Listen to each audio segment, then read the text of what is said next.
you're all going to really enjoy our next visitor.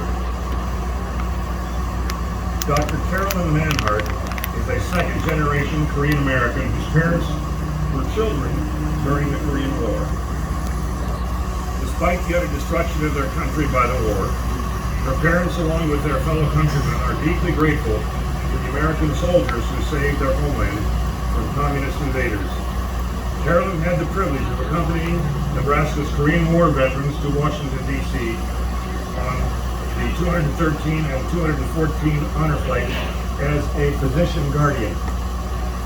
The inscription, you heard it in quotes, "Freedom is not free," end of quote, on the granite wall of the Korean War Memorial took on new meaning for Carolyn as she spent the day with the very men who risked their lives in wretched conditions for the freedoms of her own parents, grandparents, and relatives.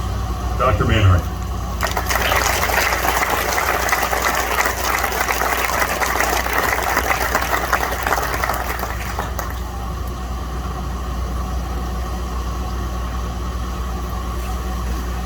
My name is Carolyn Chey Manhart. I was born in Los Angeles and raised in Fullerton, California, by my mom and dad, who were refugee children in the Korean War. In October of 2013, Aaron Grace of the Omaha World Herald wrote a story about the first Korean War honor flight, featuring my parents and me. As a second-generation Korean American, I would accompany the Korean War veterans to Washington, D.C. as a physician guardian, with the opportunity to say thank you for saving South Korea from the evils of communism. In preparation for Aaron's interview, I asked my parents to share the war experience with me.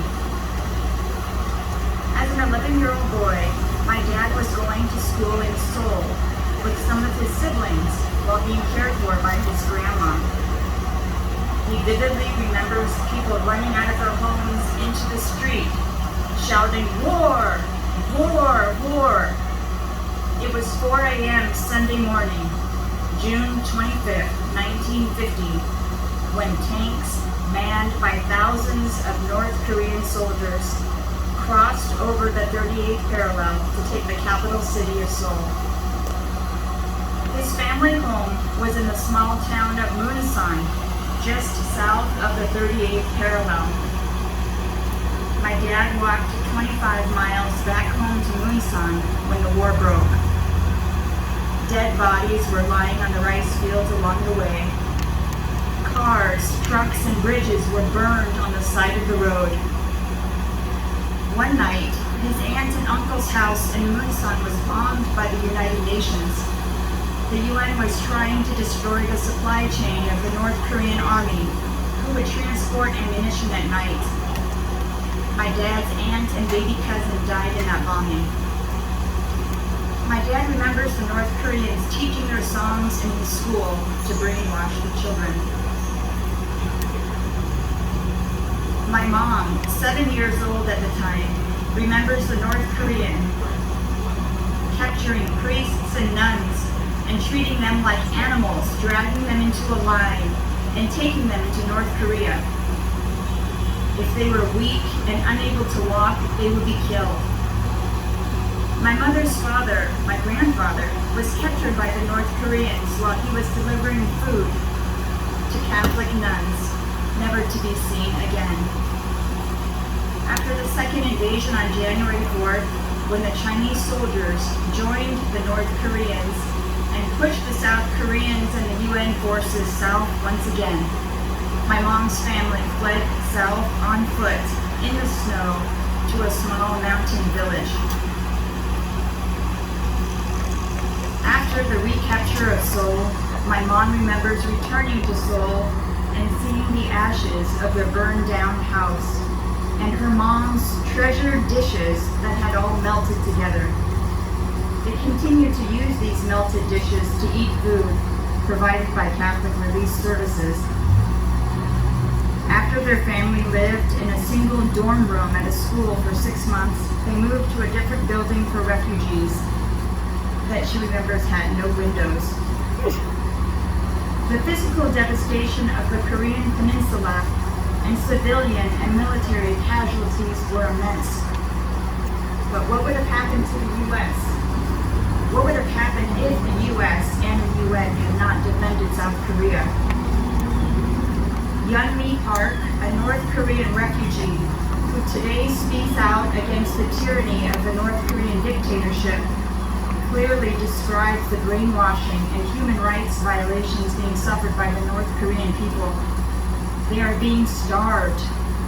Their thoughts and speech are censored, and they are forbidden to practice religion. Any questioning of their almighty dictator Kim Jong-un results in incarceration in prison camps to face forced labor, torture, and the likelihood of death from starvation or execution. This would have been the fate of South Koreans had the U.S. not entered the war. On the first Korean War honor flight, I met a veteran named Myron Schiffelbein from Lincoln. He fought in Munsan, the very town where my father was raised. This was my God-given opportunity to thank Myron for his sacrifices as I pushed his wheelchair around the memorials that day in D.C. About 6 weeks after the flight, I mailed Myron photos that I had taken of him. I received a letter from his daughter Nancy about 3 months later. Myron had indeed received the photos and pored over them that night.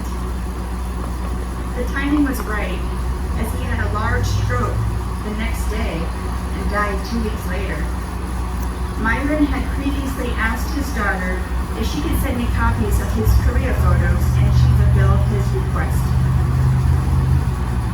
The children in Myron's black and white photos reminded me of a photo I had seen of my dad when he was a boy, skinny, with shiny eyes and a serious expression.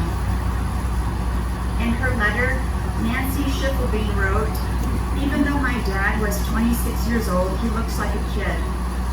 It was such a small window of his life, but changed everything about him from that time on." I had bought a book called Battle for Korea from Borders Bookstore prior to the honor flight and passed it around the plane during the flight home. On the cover, I placed a sticky note that read, "Dear Korean War veterans, would you please sign your name, hometown, and where you were in the war on the inside of this book for me? Thank you for your service. Love, Korean American, Carolyn Manhart."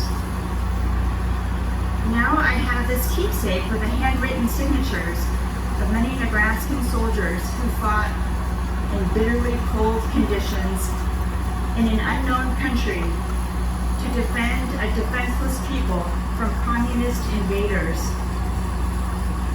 The sacrifice of these young soldiers resulted in the end of combat, freedom, and the rebirth of the economy, as Don Kane described. The sacrifice of the Korean War veterans made it possible for many of us, for many Koreans, to emigrate to the U.S. to begin again. And my parents and relatives and the Koreans you see here were amongst the blessed. And just one generation later, I am a physician in Nebraska to serve this community because of the sacrifices of the Korean War veterans. My parents wanted me to tell you, all Koreans thank the U.S. and the Korean War veterans for their sacrifices. So to our Korean War veterans, and to all veterans and to your families, thank you for laying down your lives. You know better than anyone that freedom is not free. Thank you.